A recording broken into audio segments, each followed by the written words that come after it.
Good morning, everyone. Nice responsive group, and I was flicking through my talk and forgot to put it back to the beginning, so I'm already halfway through. There we go. That might get us away on time, though, wouldn't it? It's good. It is an absolute privilege to be here, Karen. Thank you for the invite, and also thank you for sending a few of your members to come and be trained in our CAP Money course. And I'll talk very briefly on that later and want you guys to get involved.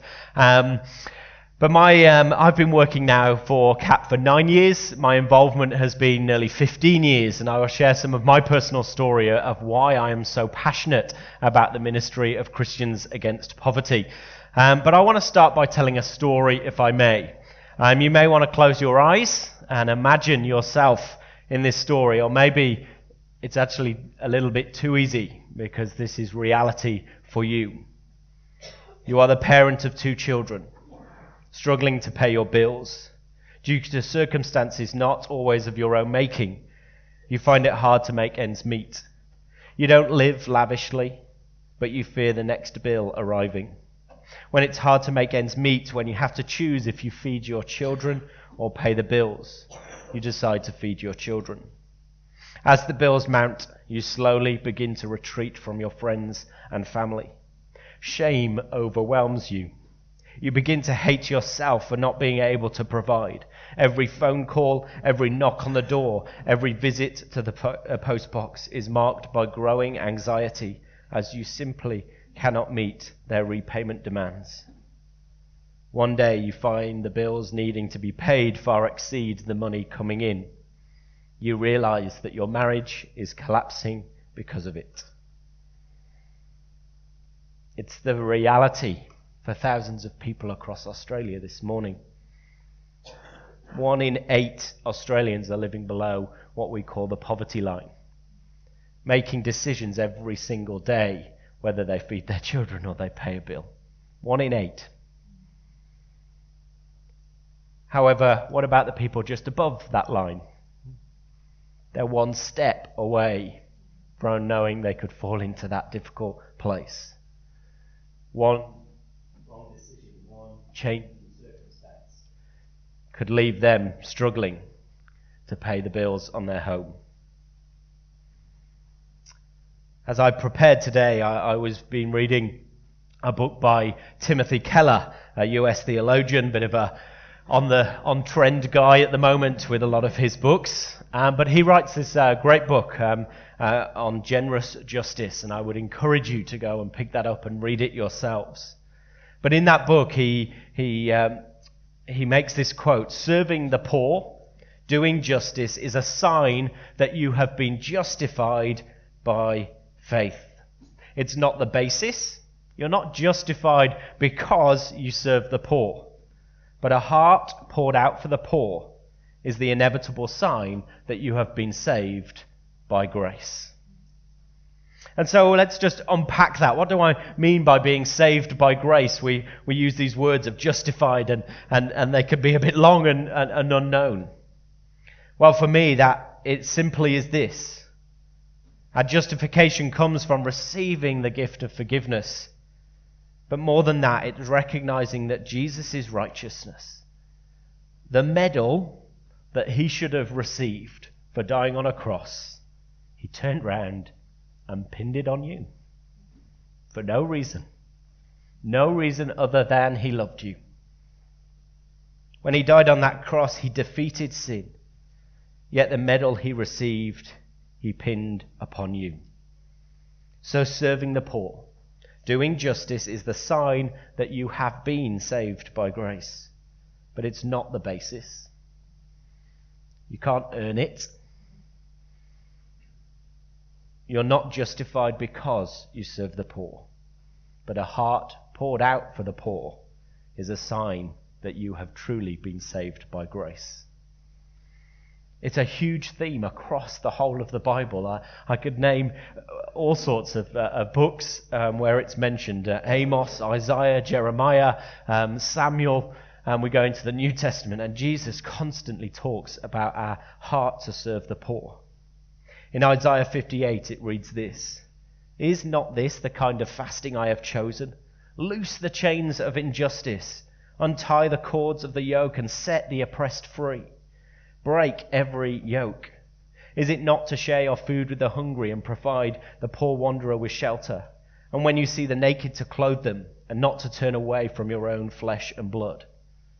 In Israel, the act of fasting was a way that you humbled yourself before God. You're saying to God, I'm a sinner and I need your mercy. And what Isaiah says is, when I see you fasting in the temple or at home, but I don't see you feeding the hungry or serving the poor, there's some disconnect between you and God. If we truly know we are saved by grace, then our acts should be to serve the poor around us. The reality right here in Australia, it's often very difficult to see. We've just literally said those comments to each other as we sat in the front row this morning, that it's hard to see the poverty. And I continually commend work of Jordan and Jess and Compassion and all those organisations who go into some of the most desperate and dire situations, and we need to be continuing to support and work and bring freedom into those places. But right here in Australia, as I said, 1 in 8 Australians live below that poverty line.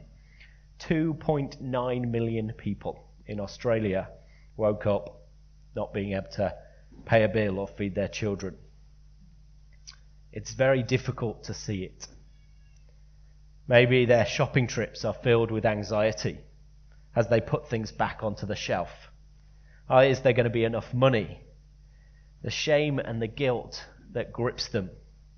My very first encounter with CAP was actually as a small church leader in the city of Bradford in the UK. Now, Bradford, very few people know about this city because there's not a lot to know about Bradford. The very first millionaire came from Bradford in the world. That was in its heyday. But other than that, it has been known for its poverty and its lack. I went to university in Bradford. I met Rosie in Bradford, and we began serving in a small church plant in a very poor community. I had been brought up in an amazing Christian home, but cynicism gripped my heart. When anyone would talk about the poor or people struggling, I would always think about the fact that, well, they've just made poor decisions. Well, if they didn't buy that, they wouldn't be in the situation they were in. Many of you may be hearing that now and think, I've said those things. But the very first client of Christians Against Poverty I met as our church launched this debt centre that we ran was a young couple called Donna and Ed. Donna had a serious illness. She carried an oxygen tank around with her, and her left-hand side of her face was often paralysed with the pain. Her husband, Ed, had been in the army for a number of years and had been bullied by officers and peers and left so underconfident in his own abilities he had no self-worth. And he spent his days looking after their 2 children. Now, please hear me, mums who work incredibly hard looking after your children, thank you and keep doing a great job. But for Ed, as a non-Christian young man, he just felt he wasn't doing his duty in that household. He wanted to be the breadwinner, but he felt like he lacked no abilities to get into work. CAP began to work with them. And the way we work is that CAP trained a member of our church. They went into Ed and Donna's home. They collected all their financial information. They sent it to our crack team of caseworkers at our head offices, and a solution was put together. They negotiated with their clients. We set up repayment plans, and Donna and Ed will be debt-free in 3 years. I remember thinking, wow, what a solution that our church now has. But about 3 weeks into the process, their landlord had had enough, and he put an eviction notice in place. He asked them to be out within 24 hours. Now, we could have fought it. We could have said, no, we're paying, we're catching up, there is no reason to do it. But the reality for Donna and Ed is it was about time for them to move.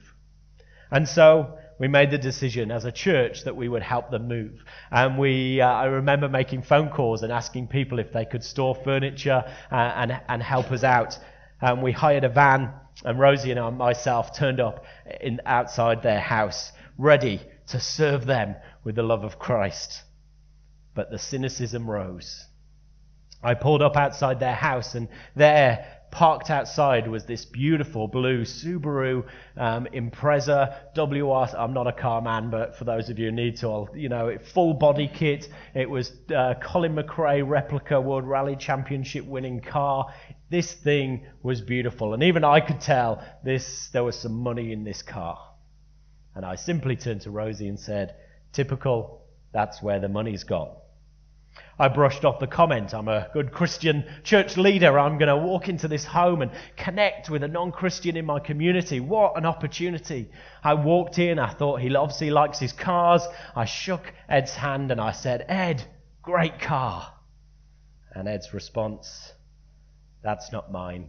It's the neighbour's." I had a huge revelation that day. The comment went past without really being noticed by Ed. I've spoken to him afterwards about it, and he said, he doesn't even remember. But I can tell you that very moment, I really felt God's grace upon my own life. Ed didn't need me walking through that door, pointing out the failures in his life. He didn't need the cynical Christian next door passing on my goody two-shoes approach to life. Ed just needed someone to come in and say, "It's going to be okay. We've got this and we're going to help you." And he just needed to know that God loved him. For me, it changed massively my attitude to the poor. Ed and Donna had a very large widescreen TV. Probably the biggest one I'd seen back in 2005. I could have very easily continued to think, well, why did they buy that? But as I got to know Donna and Ed, and I realized that every day they would close their curtains, they would never open them, they would never open the door, they never met with friends and family. The TV was the only fun that family ever had. I was ready to remove it and say, "No, you shouldn't be having that. You need to be getting this sorted." Their 2 children lived boxed into a house. Their only trips out were to school and straight back again. What the local church were able to provide this family was freedom. I remember talking to Ed about our first visit, and the first thing I did was I opened his curtains and light just flooded into the house, and he simply said to me, "Dave, that first visit, you brought light into our home." I joked and said, "Well, that's because I opened the curtains." And Ed said, "No, you brought hope into our house." Well, we continued to pack up their house and we distributed their furniture around the city. And then I phoned a lady in our church because she made a mean lasagna, and I thought, that's a dinner for them tonight. But I just felt God say, don't limit what this lady could do. And rather than asking for her to make a lasagna, I just simply said, is there anything that you can do? And she just simply turned around to me and said, "Dave, I live in a 4-bedroom house on my own. Why don't they move in with me?" When we sacrifice ourselves on behalf of the poor, then the night will become the noonday. So it says in Isaiah 58, when we step out of our places of comfortable worlds and we sacrifice for those in need about us, whether right here in the church or beyond the walls, we see lives absolutely transformed. When I think of people who sit in darkness and know nowhere to turn, when we try to find answers within the government alone, when our feelings of helplessness overwhelm us, when we become cynical about the poor around us, there is one man that I know who cares more than I do. He cares about people hiding in the shame. He cares about the widow and the stranger. Jesus travelled around. He challenged the status quo. He flipped society upside down, or maybe the right way around. He came into a broken world, a world that believed the poor were getting what they deserved. And while people told the blind and lame to leave him alone, Jesus sought them out. He stopped and he listened to their stories. He healed their sickness and he forgave their sins. And while many believed the marginalized weren't their problem, Jesus said that being a neighbor meant stopping for just the one, providing clothing, shelter, food and friendship. And while others saw brokenness that was too hard to fix, Jesus saw people with eyes of compassion. He went after the one. And while religious leaders were looking for a king, Jesus took the brokenness and the poverty. He took all the world's misery on himself and was nailed to a cross. And through his life and through his death and through his resurrection, Jesus changed it all. He became ready to pin that medal of victory on every one of us. The good news is that poverty, although it exists, we believe the church is God's plan A to tackle that poverty. And in partnership with CAP, local churches are being part of that solution. As I've shared with that story of Donna and Ed, we have a program which is our debt help, where we give life and freedom back to those struggling with unmanageable debt. We've also launched a program called CAP Job Clubs, where we support people who are struggling with unemployment and empowering them back into the workforce. Just this year, we have started our new program in release groups, giving people the tools to break free from addiction that holds them captive into a life that God never intended for them. And also, some of you are trained, we've also have our CAP Money course. It's a very simple money management course equipped to help you manage your money better. How many of you know what it feels like to give too much money a place in your life? Have you found it takes up too much of your thought life? At the core, the CAP Money course helps us put money in its rightful place, to be faithful with what God has given us, a framework to live within, and then sound principles that will help you wisely manage your money. There is abundant peace and contentment that comes when we have control of our finances instead of our finances controlling us. And so we've trained 3 people, I think it is. Josh is one of them, and there's a few others in church. And I really want to encourage you. Will you get on board and support that? When they start to run those courses, why not go on it yourself? Whether you're good or bad with money, go on, find it out, understand it, because you will be the best people to tell others who need it. Today, poverty in Australia is real, and it's destroying families across this nation. Most of our CAP clients will be feeding their families on less than $8 a day.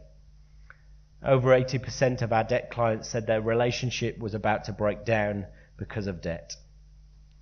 Every person is precious in God's eyes.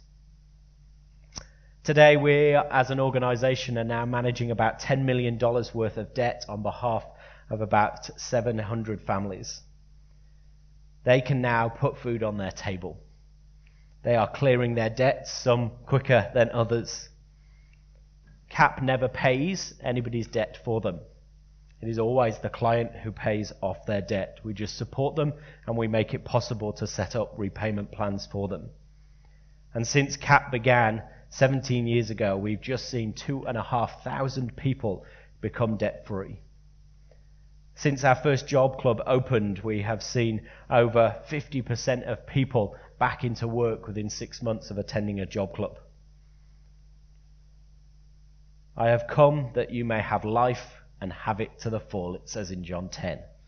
And this year, we, CAP Australia, got to celebrate seeing the 1,700th person come to know Christ as their Lord and Saviour right here in Australia. We absolutely believe in our vision and values to serve the poor, but also to see the lost saved. Every day I get the privilege of walking into our office and hearing stories of lives transformed. We have an old-fashioned ring-handled fire bell, you know, the ones with the big handle, and you turn it to set the siren going. Every office across the world, our UK, here, New Zealand, Canada, and soon to be in the US, all have these ring-handled fire bells. And every time we hear of a life totally transformed, of someone who gave their life to Christ, somebody goes and they ring that fire bell. The whole office stops. Now here in Australia, that's not such a huge thing. There's 30 of us in our head office, and we stop and we hear the story and we pray and we join with the angels praising their life transformed. However, in the UK, they now have a bell ringing policy, as it was ringing so often during the day. It was getting disruptive to work. But what a great reason to get disrupted from work. However, people began going, oh no, the bell's ringing. And we just didn't want that response. And now that rings, and they are celebrating almost 5 people a day giving their lives to Christ. We're about 1 a week here in Australia as we continue to grow. I'll miss it for now, it's okay. So, what started with one man's faith has become a movement of God across 4 countries across 4 countries. Does anyone believe that God can do exceedingly more than we could ask or even imagine? So I want to see more people helped out of debt. I want to see more people who are managing their finances better. I want to see people released from addiction. And so as I mentioned at the beginning, I wanted to get you involved. And so there are a number of ways to do that. Firstly, fill in part 1 and come and swap it for a book at the back. Secondly, to pray continuously for those who are serving the poor in whatever way that looks like. Continue to serve Jordan and Jess, and I noticed other missionaries that you are supporting. Please continue to do that as a church. And secondly, I want to ask that you will, as a church, consider what else it is that you can keep doing. There's always that question of what's next? What else? Please keep asking that question. What's next for the community of Lesmurdie and beyond?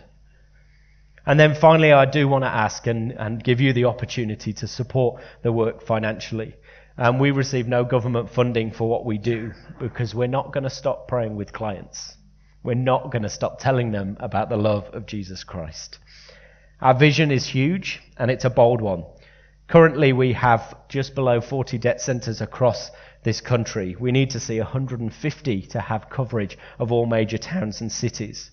We want to go from 300 churches running our Cap Money courses to 600. We want a job club in every town and city across this country. We want our release groups to put addictions programs back into the hands of the church. We dream of a day when the church is at the forefront again of social transformation. That the church will be known for a place where people are set free. All our services are free to the families who use them. I believe that God is just getting started with this ministry here in Australia. And he's going to use us together to change families. Just like Donna and Ed's, just like Wendy, who you didn't see. And I want to thank you so much for opening your hearts, for doing what you can to help.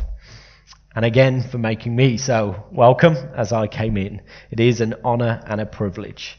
And together we are Christians against poverty.